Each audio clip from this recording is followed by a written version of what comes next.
Hey, I'm Dr. Nelson Moses. Hi, everybody. And I am a speech language clinician, and my colleague here is, Kimberly OSAM. I'm also a speech language clinician. Welcome, everyone. hey, and we're presently writing a book together. And that book is entitled, I'm going to I'm doing the production here, everybody. So bear with me. Being a speech language clinician, things to know, things to be puzzled about, and stories that need to be told. Hope that appeared as cool as it looked to me. It did look cool. Yeah. Kimberly is in Virginia. I'm here in New York. In writing the book and working on this book, we've been having conversations about topics that we've been writing about, and we thought the information that we were talking about and the conversations themselves might be of interest to folks who are either in the field uh, as op working as speech language clinicians or people we um, who are coming to us for services and that we're working with because we're each clinicians and we actually do work with people and or students at least speaking for myself, I'm a professor on top of being a clinician, and I've been doing professor stuff for the past, what, 35 years. Actually, it's probably even longer. So we thought that we would invite everybody into our conversations and maybe, uh, share ideas about things that are, from our points of view, both interesting and quite complex. Kimberly, comments? I'd just like to welcome everyone and let them know that here in historic Fredericksburg, Virginia, I'm here with my autistic son, who is the reason why I'm a speech language clinician. So if you hear kind of an electronic voice from the background, that's just him using his communication device. And if you hear Elsa in the background, that is his favorite, and it does play in our home all day long. So, in front of that backdrop, I just hope to speak about things that make things that we do in our profession serve folks like my son. That's my reason why. Cool. I have fish on I have fish over here. I did turn off the the filter, which was bubbling around, and I have a couple of dogs behind me, so you might hear that in the background, particularly the dogs. The fish may be screaming, but they're in the water, so you don't hear them very much. Any event, welcome. Concerning the fish, Okay. Speaking of fish and bubbles, that's exactly how I felt when I started to pursue looking for help for my son. Felt like a fish out of water, and I felt like he was in a bubble. No one really knew how to help him. And so I started this journey to become a speech language clinician to make sure that at least if nobody else could, I could help him.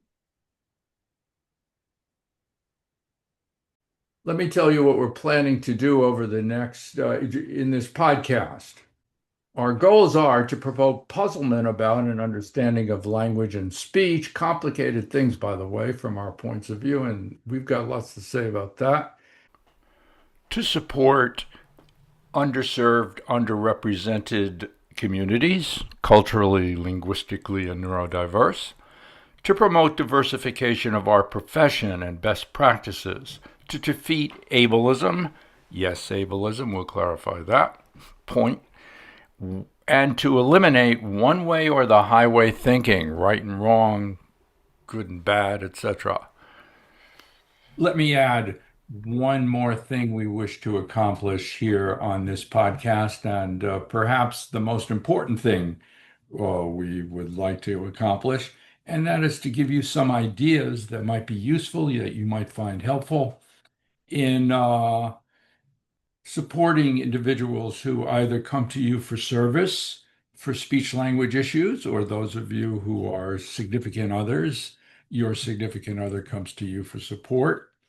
Uh, we've had a number of years of professional experience and have some ideas that are evidence-based and that we're planning to share over the coming episode. What did I do? Look, it's poor monkey. Poor monkey. Poor monkey. Whoops, Dr. Moses. What? Watch your head. Be careful. Be careful. Uh-oh. Oh, look who's inside. Wow. That's big. Yeah, that's totally big. That's totally big. Did the monkey go? Ah! There he is. You make him come down. Come on down, monkey. Come on, monkey. Silly monkey. It didn't get out. Oh no, what happened? Huh? Push up your drawer and then the monkey will work. Push up the drawer? Okay. And then it will fall again. Okay, what I'm going to do is take this. I'm going to put the rope around. Good. This is called, you know what this is called? A pulley. You. Pulley. Yeah. Can you say that? Pulley. That's right. I'm going to put the rope through the pulley. If I can do it. And now I'm going to make the monkey go. Ah! There he is. You make him come down. Come on down, monkey. Come on, monkey. Silly monkey. It didn't get out. Oh no, what happened? That's an example of the kinds of activities and interactions that I have been creating and engaging in over the course of my career with very young children and with youngsters across the school age. Kimberly and I are planning to use this podcast to present suggestions for activities that are evidence-based and that we have found effective in our work. We're also planning to invite you, our viewers, to join us and perhaps help us create a forum for innovative and effective interventions in the field of speech, language, and hearing, even extending to feeding and swallowing. Hey, Kimberly, can you give our viewers some background regarding your professional history? Oh, sure. I have had the privilege to work across many different settings. Um, when I did my clinicals, I was able to work in private practice, also in the schools, and rehab. For my clinical fellowship, I was able to work in a rehabilitation hospital. And then when I finished my clinical fellowship, continued and still do work at a rehabilitation hospital. I also work in the home health setting, and I am also launching my own private practice where I can do virtual and then also some in person and hopefully to expand to a clinic. So I'm just excited to be able to work across all of those settings and also pretty much across the lifespan. I've treated from early intervention all the way through. My oldest patient that I've treated to date has been 102. And so I'm excited to work across all of the different settings across the lifespan pretty much, and then also across the different modalities of speech, treating speech, language, voice, swallowing, and cognition. So I wouldn't trade any one piece of it. I do admit being the parent of an autistic son that AAC technology, the devices are one of my specialties, and also the Lee Silverman voice treatment. And so all of those things I really enjoy doing. And I've been a speech language clinician since 2021 when I had my provisional license. And now I have my full certification. I've had that for, I believe it's about 3 years now.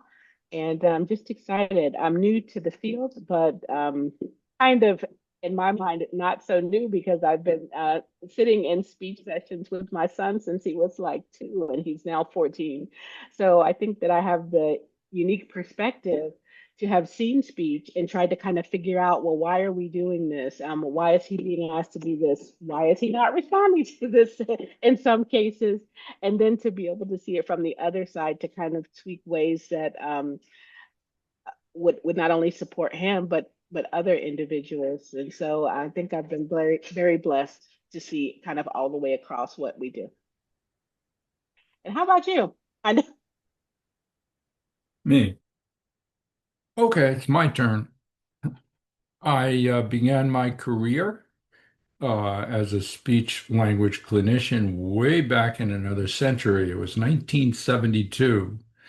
And I had my first clinical job at a position at Willowbrook State School in Staten Island, New York. Some of you who are joining us today may remember that Willowbrook was ground zero for the deinstitutionalization movement here in the United States. Deinstitutionalization refers to the fact that until 1975 or so, the people with developmental and other types of quote unquote disabilities were actually removed from their homes and communities and relocated in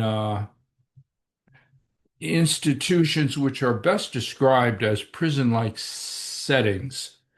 I'll have a lot to say about Willowbrook State School and the history of IDEA legislation that came out of that as we go along on these podcasts. Just to say, worked at Willowbrook from 1972 to 1975, 3 years, and that experience changed my entire perspective on this profession of speech and language, where I recognized first that this profession is about civil rights, especially the right of individuals to express what's on their minds. It also changed my perspective on the people we serve. I learned more from the children that I worked with at Willowbrook about speech and language and what we now call languaging. I also learned to assume competence about people who I had been taught had lots of difficulties. We'll get into that as we go along here. I moved on from Willowbrook to the New York City Department of Education. In those days, the City Board of Education, where I began working with also children with developmental disabilities and teachers to support language work in the classroom.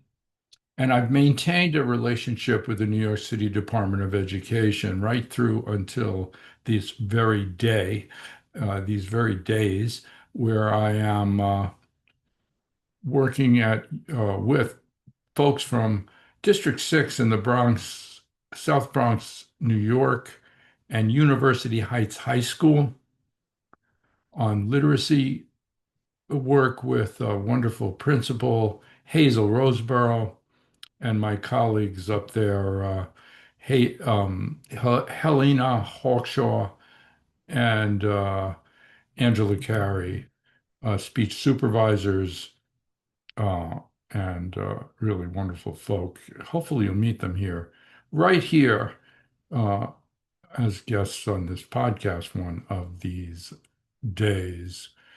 I ultimately got into higher education, initially working at really New York University, where I earned my doctoral degree and served as a teaching assistant and a graduate assistant. Back in the day, I moved on to Monmouth College, now called referred to as Monmouth University in New Jersey, and then Rutgers University, and then Long Island University, Brooklyn, where I retired, from which I retired about 45, about several months ago. But I still have lots to say, so here I am. At Long Island University, I was the founder, along with two wonderful colleagues, Dr. Sylvia Walters and Dr. Elaine Geller. And we developed back in 1995 a program that was addressed bilingualism and diversity in the profession, because we needed to prepare a diverse student body to join the profession, which historically has mainly been white middle class uh, participants, clinicians working with diverse and often bilingual client base. Again, I'll have way more to say about that as we go along here. Um, I did uh, I do research in the area of cognitive development, and these days, the term I am using for language is languaging. In fact, that will be the topic of our next uh, podcast, the first actual topic relevant to speech language assessment and intervention. And I don't want to omit the work that I have done with Dr. Harriet Klein. We did a series of books on intervention planning for children and adults with communication problems. I'm quite proud of that work. Also, the work I have done with Dr. David Shapiro on developmental stages that clinicians go through as they learn, clinicians in this field of speech and language, as they learn to navigate complex information uh, into this very complex field. Again, this has all been quite fulfilling for me, and I hope to have an opportunity to go through some of this material with you as we progress on this I, podcast series. I keep wanting to call this iPod or iPad or something like that. Podcast series. So that's pretty much me in a nutshell. I'll have much more to say over time. Kimberly, it's a wonderful pleasure to be working with you here, and I'm looking forward to continuing on and getting these shows rolling. Actually, Kimberly and I were just reviewing the video clips that we did up to this point, uh, and I think Kimberly, as I watch her present, is a much more polished speaker than myself, quite frankly. Here I am turning around and moving around and all these things, and I'm saying to myself, and I said to Kimberly, uh, that I'm not sure that's a professional presentation, but Kimberly had some comments to make about that. Kimberly. I said that perception of that being unprofessional, it just kind of lends to something that is not affirming. It's not affirming to the speaker. Sometimes when we communicate, we use our hands, we use our movements, we use our body to get our point across. That's how we communicate. It's kind of ableist to say that we shouldn't do that. And so part of what we're aiming to do here is to kind of take a deep look at ableism and really kind of flesh out what is that. And I think that when we see it and when we try to say, well, that's how someone should be, is that really how they should be? They should be themselves. And so if Dr. Moses needs to move around or lean into the camera or use his hands to communicate, that's who he is. Yes, that makes sense. At least that's nice of you, Kimberly. Uh, but yeah, ableism is all about there's a particular standard that everybody should meet, and it's the typical, some kind of a typical speech standard. I don't know who invented what's typical, but somebody did out there, or a whole bunch of people did, usually people in power. And there's a lot of, we will be speaking about something called speech and language from the angle of languaging. In fact, that'll be the next and really the first real topic that we want to get into. And I appreciate the accommodation to my approach to speaking, which is not as comfortable perhaps as others.